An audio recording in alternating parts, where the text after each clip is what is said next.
NBA's best come together for an exciting weekend. A look at the All-Stars. Battle of Two Nations, the heated hockey match between Team USA and Team Canada during the Four Nations face-off. And a season opener, the Miami Sharks start their second season in Major League Rugby. All of this and more on the sideline.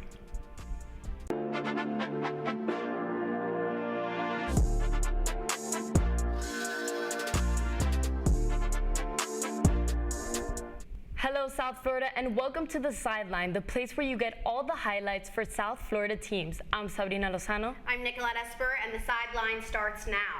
A new executive order was signed by President Trump this week. This would affect student trans athletes across the country. Here's more on the story. A new policy signed by President Donald Trump is reigniting the debate over transgender athletes in women's sports. While some states are pushing back, like Minnesota High School League, Florida has already taken a clear stance. The executive order signed last week directs Title IX to prohibit transgender women and girls from competing in female sports. Trump has made his position clear. The war on women's sports is over. In 2021, Governor Ron DeSantis signed the Fairness in Women's Sports Act, banning transgender athletes from competing on female teams in public schools and colleges. Now, with Trump's new policy aligned with Florida's approach, the state is unlikely to see major changes.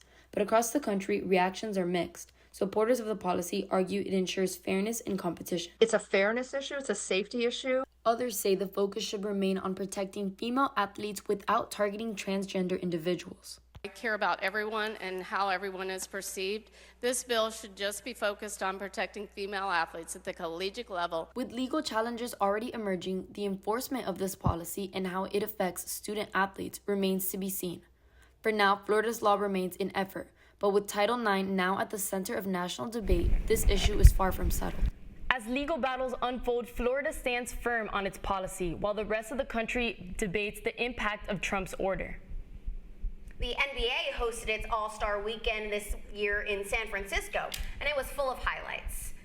Heat fans stood up as Tyler Hero came out on top in the three-point shootout, and G-Leaguer Mac McClung's dunk contest had the NBA shaking so much it had stars like Ja Morant and Giannis Antetokounmpo tweeting that they wanted to take part next year. And the weekend capped off with Steph Curry and Shaq's OGs rolling back the clock to beat Chuck's global stars. Team USA faced off against Team Canada in a heavily anticipated matchup, but were instead treated to a full-on boxing match on ice. The first period of the match saw a fight brewing between Canada's Braden Hagel and USA's Matthew Tkachuk, just 2 seconds in. Seconds after that, Brady Tkachuk dropped gloves against Sam Bennett, followed by Colton Perico and JT Miller, throwing hands near Team Canada's goal. The game restarted with Drew Doughty on the wing passing ahead Connor McDavid, scoring the backhanded, giving Canada the lead. USA fired back with Larkin firing a snapshot to tie the game and Jake Guentzel sliding in an empty netter to give USA the lead. The final score was Team USA 3, Team Canada 1. Messi's Inter Miami faced off against home state rivals Orlando City in a club friendlies match. Orlando City opened up the scoreboard with a chip from Martin Ojeda, scoring early in the 15th minute. Inter replied with Tadeo Unlende from the right, scoring to the game at the 22nd minute. Orlando's Ramiro Enrique regained the lead in the 54th minute, but Inter Miami closed the gap with Fafa Picoult scoring 3 minutes past regulation. The final score was Orlando 2, Inter Miami 2. Inter will continue at the CONCACAF Champions Cup against Sports KC Tuesday at 8 p.m. NASCAR roared into the historic Daytona International Speedway yesterday for the running of the 67th Daytona 500. President Trump greeted the drivers and led the field for 2 laps. After a rain delay, the race began with fan favorite Chase Elliott taking the early lead. Several crashes throughout the race allowed William Byron to take his second consecutive win in the Great American Race. Rugby season officially kicked off, and South Florida's newest team, the Miami Sharks, went up against Old Glory DC. It wasn't the result that Miami wanted, as they ended up blowing a 19-point lead in the second half. DC took advantage of Miami's yellow cards and gained enough momentum with just 14 minutes left to just barely get the lead. The final score was Washington, D.C. 31, Sharks 29. The Sharks will play the NOLA Gold next Sunday at 4 p.m. FIU baseball matching softball's thrilling opening weekend with 2 walk-off wins and their own to open up their series against the Stonehill Skyhawks. Let's take you to Friday's Valentine's Day clash. Start off extra innings, both teams tied at 3. Stonehill with 2 outs and a man on third. The ball looks out of there, but Albert Sereno climbs the wall for the catch. FIU would go down 6-3 in the 11th, and in need of a hero, who better to step up to the plate than Keshawn Frett. Martin still ahead in the count. And there it is! That ball is crushed! And it's gone! Unbelievable on opening night. Keshawn Frett ties it at 6 in the 11th. It's more Panther magic. A 3-run homer hit and walk-in would give the Panthers a 7-6 opening night win. They would also barely escape Saturday's game with a 6-5 victory. Yesterday's outing was a hitting frenzy that saw a final score of 17-14 that saw 3 Panthers knock it out of the park in 1 inning. Yes, so we're actually going to switch over to our biggest wins and L's. It's totally okay, but go ahead, since I'll start it off. Go ahead and jump My on. biggest W of this week is Golden State Warriors forward Trace Jackson Davis, who had a standout performance during the NBA All-Star Rising Stars tournament. In the championship game, Jackson Davis delivered a near-perfect performance. With this win, his squad earned a chance to take on NBA veterans in the All-Star game. For a player who was often overlooked early in his career, this tournament showcased his growth and potential for a bigger role in the Golden State Warriors as the regular season continues.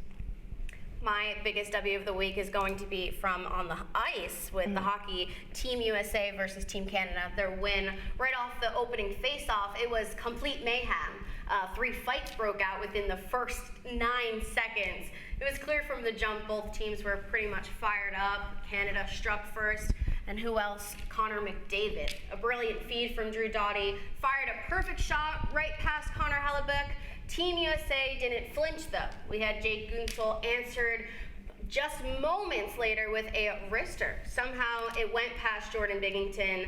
Then we saw Dylan Larkin, who jumped on a turnover and walked in and snapped a shot past Binnington to give Team USA a 2-1 lead that they just did not surrender. He later assisted on Guentzel's open netter to ice the win. Team USA is now guaranteed a spot in Thursday's final in Boston, no matter the outcome against Sweden. Let's switch it over to L's. What's your L of the week? Now, sadly, Nikki, as an Inter Miami fan, my biggest L this week is Inter Miami's preseason performance. On Friday, they faced off against Orlando City in a friendly, and it ended in a 2-2 draw. With all eyes on Lionel Messi's participation, fans were hoping for a standout performance from the team. However, Inter Miami's performance fell short. Despite leading for most of the match, they allowed Orlando City to score a last-minute goal, tying the game in the final moments. Switching it over from your W, I know it came from the NBA All-Stars. Mine L is actually from the NBA All-Stars. Just the switching of the games. The league talked about more competitiveness, the rules change. This rule change that we have seen, it didn't fix the biggest problem, which was zero defense. It felt like a game of pickup. There was this lack of urgency and competitiveness from players. The players were just going through the motions. They weren't really playing to win. The previous format kind of created thrilling finishes, and this game felt flat and uninspired. And despite the tweaks that they had, it was still a dunk fest and 3-point contest. We saw Stephen Curry and Jason Tatum going 3 for 3. Curry had an epic 39-feet half-court shot that came out of nowhere. So I think that there's for sure needs to be a few more tweaks for next year. It's time for us to go to break, but stick around because here's what's next on the sideline.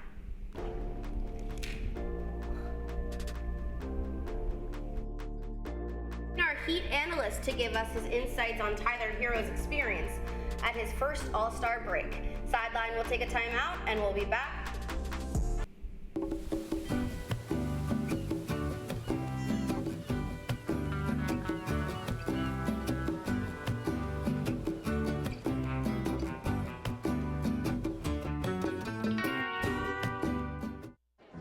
the black truck.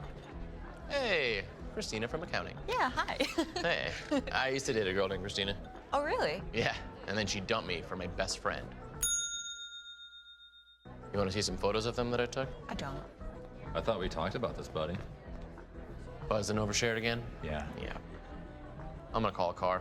That's a smart idea. So yeah, I know, that's why I did it. Hey, you're gonna get back to the top of the mountain. Does that mean I'm gonna get back with Christina? No. Oh. No.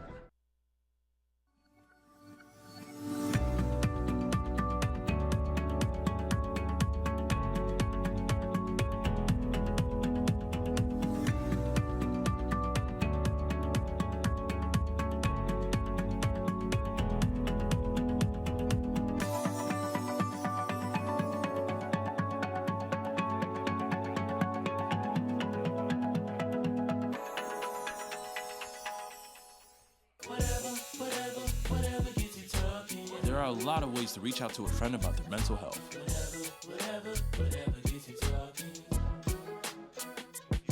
Learn how you can help at seizetheawkward.org.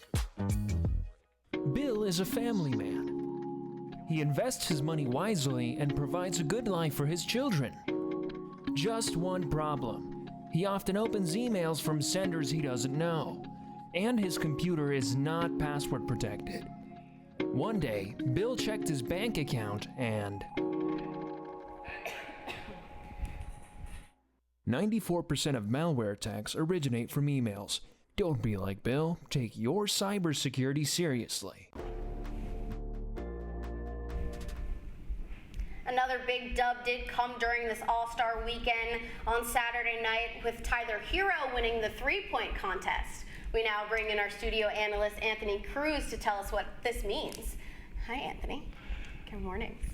Hello, yeah, the performance. I mean, he did it in true Heat culture fashion, barely entering in third place in the contest and climbing his way back after it seemed that it was Buddy Hield's contest for sure. And it makes me really happy as a Heat analyst and fan. I mean, again, like I said, the Heat dominate All-Star Weekend. This is their fifth guy to win the three-point contest. And if you remember, in 2020, Derrick Jones Jr. won the slam dunk contest. Bam won the skills challenge, and they made it to the finals. So only good things can come from this, right? So, Anthony, there's 29 games left in the season. Home stretch for the season. What do you think the Heat need to do to make the playoffs? I mean, you mentioned it. Every single game counts when you're in that play-in tour and territory. The Heat right now are the 9th seed, so you want to avoid playing an extra game before the playoffs, especially a game on the road if you're the 9th seed. But I think the word of the season right now will be consistency. Hero has managed to have arguably the healthiest season of his career so far. Let's hope he keeps that up for his breakout year. But consistency across the board. Bam Adebayo's had some really good games before the break, and he needs to shake, and he's slowly starting to shake off that offensive slump he started throughout the year, and we need him to be back. The Heat need him back to being an all-star. And same thing with Terry Rozier. He's had games where he's shown that he could be a spark off the bench, and I think that would be vital. And most importantly, integrating the new guys. And it's really hard to do it in mid-season because, you know, again, like you mentioned, we have 29 games left, and you're making a playoff push. But again, Andrew Wiggins, at the end of the day, is a guy who was an all-star, who is a champion, was the second best player on that championship team for the Warriors, arguably. So if we manage to unlock him fully, as well as Davion Mitchell, who's a great defender, same thing with Kyle Anderson, a veteran who's been around with playoff teams, then this team can make a serious push. Like I said, their objective should be up above the 7th seed. For sure. Right. I mean, it's good. It's nice to hear new news for the Miami Heat after all the debacle we talked about last week with the trade deadlines. But now it's time for us to go to game picks. We have Sidelines. We have Florian, who gives her insight on what's to come this week. Good morning, guys. Let's get started with our Miami Heat versus the Toronto Raptors. Unfortunately, the Heat have been struggling, dropping their last 4 games while putting up just 85 points in one of those, well below their season average. But thankfully for the Heat, the Raptors are in that same boat with a 1-3 record in their last 4, with a defense that needs some adjustments. Neither team is looking like a serious threat, but I'm going to go with the Heat. Next up, let's talk about Inter Miami versus Sporting KC. Inter has been on a roll, having won 4 and tied 1 of their last 5 games with key players like Messi, Suarez, and Fafa, while Kansas City have 2 draws with no wins so far. So personally, I think this is an easy pick. I'm taking Miami. Lastly, the Four Nations face-off is underway and looking good for the undefeated Team USA. They lead the standings with 6 points, while Canada, Finland, and Sweden all stand with 2. South Florida's very own Matthew Tkachuk is also playing his part in Team USA, making the top 2 for goal leaders in the face-off. The final match will be played Thursday night, and I'm taking Team USA for the win. That's all from me. Back to you guys.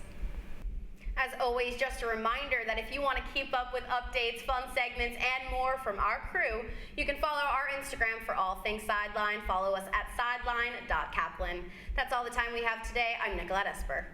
And I'm Sabrina Lozano, and thank you for watching. We'll see you next week on The Sideline.